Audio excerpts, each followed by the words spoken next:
시청자 여러분 안녕하십니까? 한상재입니다. 오늘은 2024년 4월 16일 화요일 이른 아침 시간입니다. 제가 오늘 이렇게 아침 이른 시간에 영상을 찍는 것은 제처와 함께 오랜만에 상주시 구경을 좀 나가보려고 생각하고 있기 때문입니다. 어서 마치고 8시경에 버스가 온다니까 그걸 타고 상주시가 어떻게 생겼는지 한번 구경을 하고 올 생각입니다. 자, 그럼 오늘의 인도네시아 무엇이 제일 톱 뉴스로 나와 있는지 한번 찾아가 보겠습니다. 오늘도 어제와 마찬가지로 귀성객 소식이 전면을 차지하고 있네요. 그렇지만 오늘은 그 귀성객 인파가요, 이미 피크를 지났다고 전해주고 있습니다. 좀 한가해졌다고 하는 거죠. 많은 사람들이 이미 자카르타로 돌아왔나 봅니다. 그러면서 오늘 신문에는요, 군용선을 타고요, 자카르타 단중프리옥 군용 항구에 도착해서 하선하는 귀성객들의 모습을 담고 있습니다. 아마 이들이 제일 싸고 안전하게 귀성한 사람들이 아닌가 하는 생각이 듭니다. 한편 다른 톱 뉴스 하나는요, 우리나라와 비슷한 뉴스가 전해지고 있습니다. 인도네시아 전문의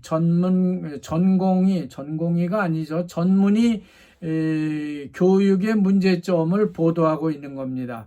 인도네시아 보건복지부가요, 전문의 양성 과정에 있는 수련의들을 조사해 본 결과 22.4%에 해당하는 399명, 약 400명이 자살 충동을 받은 적이 있고 자해까지도 생각해 봤다는 놀라운 반응을 전하고 있습니다. 이렇게 심한 병원들은요, 루마사키 찌또망온 쿠스모가 22.4%나 되고요. 루마사키 핫산 사디켄 반둥에 있는 병원이죠. 12.9%, 그리고 수라바의 루마사키 사르지또가 12% 순으로 나와 있습니다. 그만큼 의사들이 받는 훈련 과정은요, 강하다는 것으로 이해됩니다. 그렇지만 뭐가 문제인지, 뭐가 어떻게 됐길래 이렇게 자살까지 하려고 했었던 건지 보사부 장관은 즉답을 피하고 있습니다. 발리에 있는 루마사키의 누그로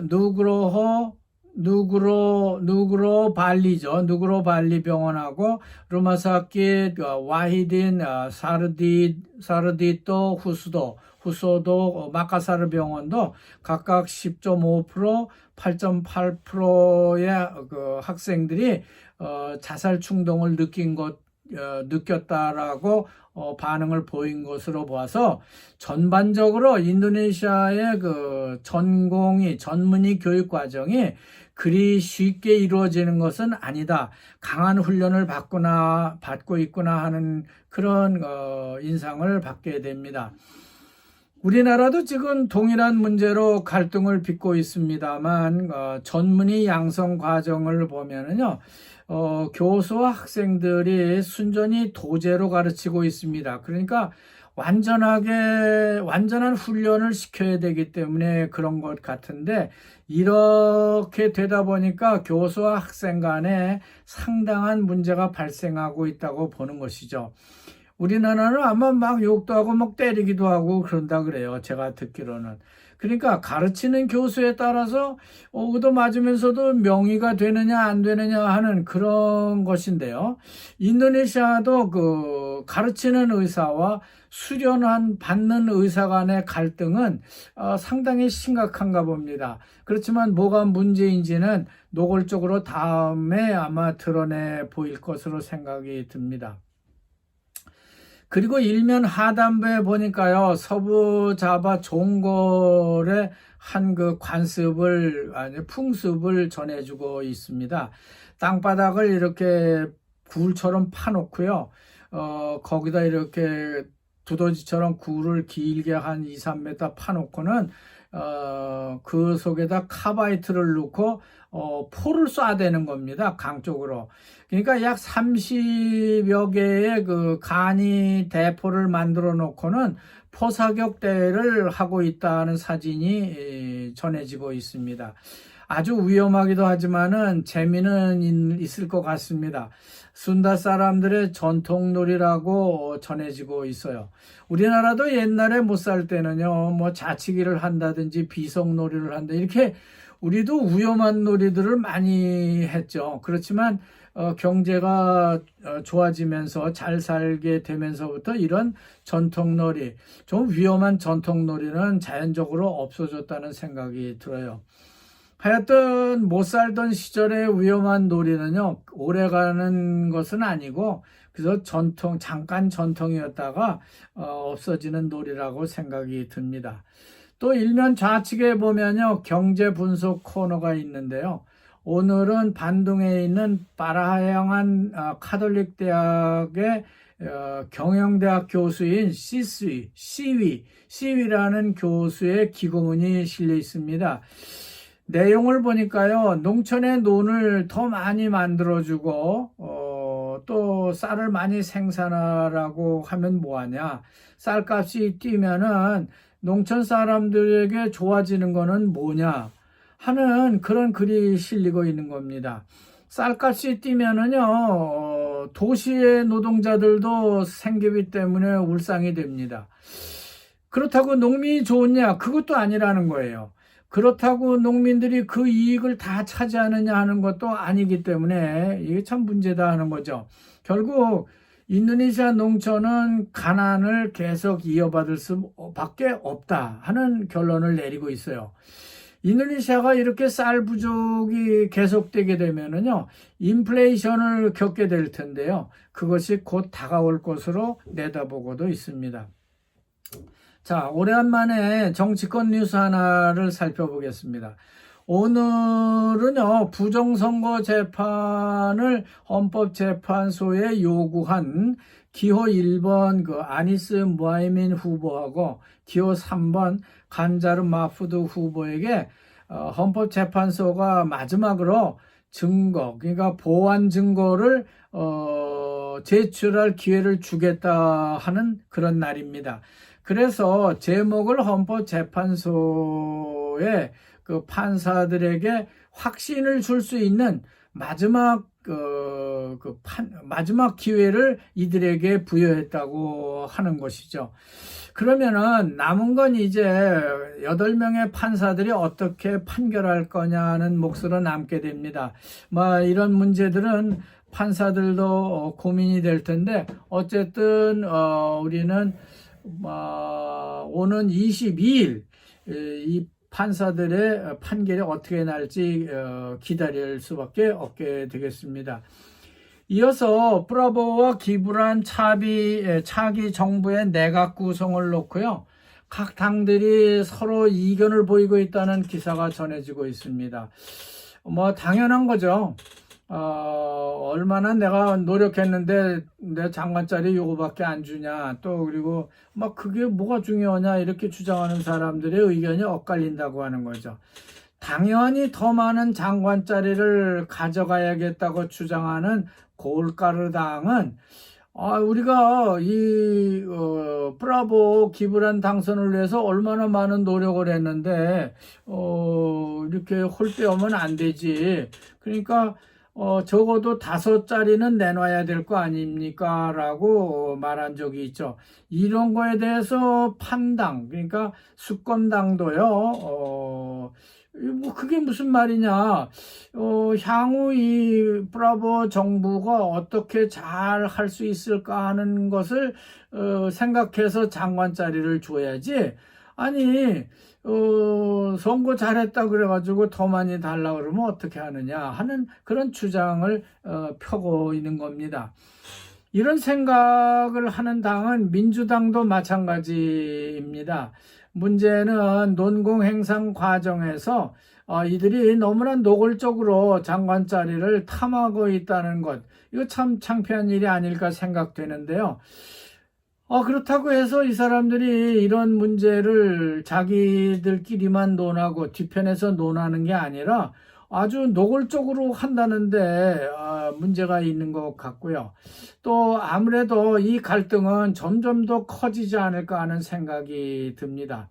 특히 브라보 대통령 당선자가요, 나스뎀 당의 수리어 팔로하고 PDP 당의 메가티 수카르노 뿌뜨리까지 끌어안겠다고 하기 때문에 기브란 측도 가만히 있지 않습니다. 그러니까 기브란은 뭐 어린 사람이니까 가만히 있는데 조코위 대통령이 골가루당을 경유해 가지고 또 장관 자리를 더 달랜다든지 아니면은 지금 내각 장관으로 있는 사람 그리고 조코위 대통령이 특히 신임하는 사람들 두 사람인가 세 사람을 자기 몫으로 챙겨달라 이렇게 해서 문제의 시발점은 각 당이 다투고요. 조코위 대통령까지 거기에 들어서 있으니까 이들이 이제 논공행상에 브라보 정신 차려서 우리 좀 더 해주세요 라고 말하고 있다는 겁니다.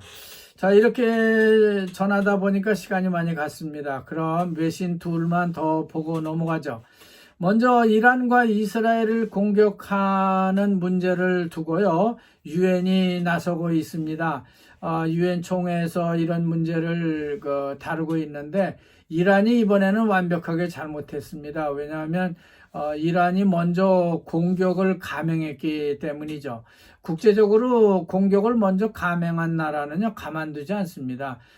전 세계 나라들이 뭐 다 나서가지고 보복까지는 아니더라도 이런 거는 제재를 해야 된다라고 나서죠. 그래서 북한의 김정은이도 자기 마음대로 이렇게 지가 먼저 공격을 해오지 못하고 있는 것이라고 볼 수 있습니다. 그러면서 유엔이 무슨 역할을 하겠냐? 우크라이나 러시아 전쟁도 해결 못했고 가자 지구 내전 문제도 잘 마무리 못하고 있는데 어떻게 유엔이 이란과 이스라엘 문제를 잘 해결할까 하는 데 대해서 회의감을 전하고 있습니다. 이란에는 여러분이 아시는 것처럼 군대가 둘 있습니다.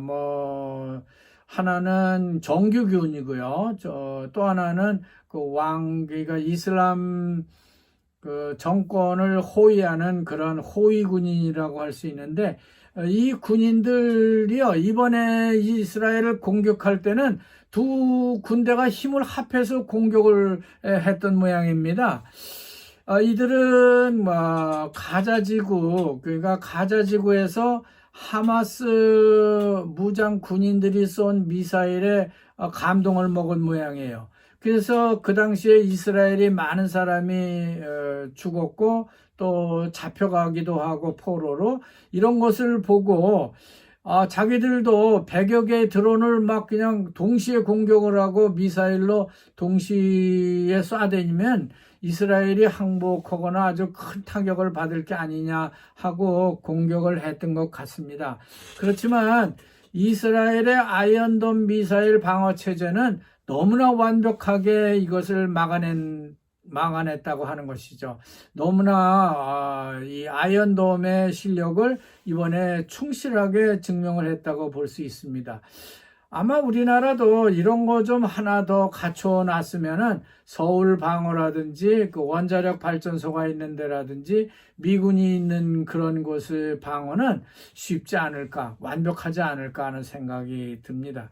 하여간 이란과 이스라엘의 전쟁은요, 구약 시대에 언급한 그리고 우리 신약 성경 맨 마지막에 있는 요한계시록에 있는 것대로 가는 게 아닌가, 그런 것을 이루어지기 위해서 이렇게 무모한 전쟁을 벌이는 게 아닌가 하는 생각이 듭니다. 이란은 파샤, 그러니까 페르시아가 예전에 망했던 것처럼 이번에 또 망하지는 않겠지만은 아주 큰 타격을 받을 것 같습니다. 왜냐하면 이스라엘이 공격을 받고 그냥 놔둘 나라가 아닙니다. 이들은 그 디터런스라고 해가지고 뭐 엄격하게 이란을 가만두지는 않을 것으로 생각이 듭니다. 그리고 외신이 하나 더 있는데요. 싱가포르 리센룽 총리가요, 차기 총리에 로렌스 웡이라는 사람을 지명했다고 전해지고 있습니다. 리관유 수상이 고청동이라는 분에게 총리를 승계를 한 적이 있고요. 다시 리관유 아들인 리센룽에게 고청동 총리가 승계를 해줬죠. 그리고 이번에 리센룽 총리가 로렌스 웡에게 총리를 승계하는 걸 보니까요. 싱가포르는 이렇게 이관유 가족이 하나 걸러 한 번씩 총리를 하는 것 같습니다. 그러니까 로렌스 웡 다음에는 리센룽 아들이 될 텐데요. 그 아들이 누군지 뭐 상당히 기대가 되네요. 하여간 로렌스 웡은요, 상당히 삔따릅니다. 그러니까 아주 유식한 사람입니다. 부총리를 거쳤고요. 또 싱가포르의 재무장관, 인도네시아의 스리 물리아니 같은 장관을 역임한 그러한 재무에 탁월한 인재라고 합니다. 자, 이제 마감하겠습니다. 근데 원화도 1400대로 올라가고요. 루피아가 16,000대로 너무 많이 올라가고 있습니다. 그러니까 너무 가치가 떨어지고 있는 것이죠. 인도네시아 신문이야 뭐 이런 문제에 대해서 그렇게 민감하게 말하고 있지 않습니다만, 그래도 16,000대로 넘어가는 추세를 보이니까요. 긴장을 하고 있습니다. 쌀값도 르바란 이전에 이미 올랐고요. 또 모든 물가가 많이 올랐습니다. 고기값도 올랐고요. 이제는 이런 가격이 르바란이 지났으니까 제자리로 돌아가야 될 텐데 그게 불투명한 것이 아니냐는 생각이 드는 겁니다. 왜냐하면은 이란과 이스라엘의 전쟁이 예고되어 있기 때문에 그런 거죠. 또 경제면에는 작지만은 모든 제조업자들이요, 루피아의 가치 하락을 견디기 어려울 것 같다. 그러니까 오버헤드 코스트, 즉 간접 비용을 혼자서 감당하기는 어려울 것 같다는 기사를 내보내고 있습니다. 루피아가 너무 떨어지니까 수출 기업들은 좋은 찬스를 맞게 되는 것도 같아요. 이제 그러니까 거기다가 생산량만 늘리면 좋죠. 근데 원화도 또 더 떨어졌기 때문에 원자재를 수입하는 OEM 공장으로 봐서는 뭐 똔똔이 된 폭이죠. 그러나 모든 경제는 인도네시아나 한국은 동시에 점점 더 어려워지는 그런 추세를 맞고 있다고 해서 걱정이 되고 있습니다. 자, 여러분 여기까지 하겠습니다. 같이 해주신 여러분 대단히 감사합니다.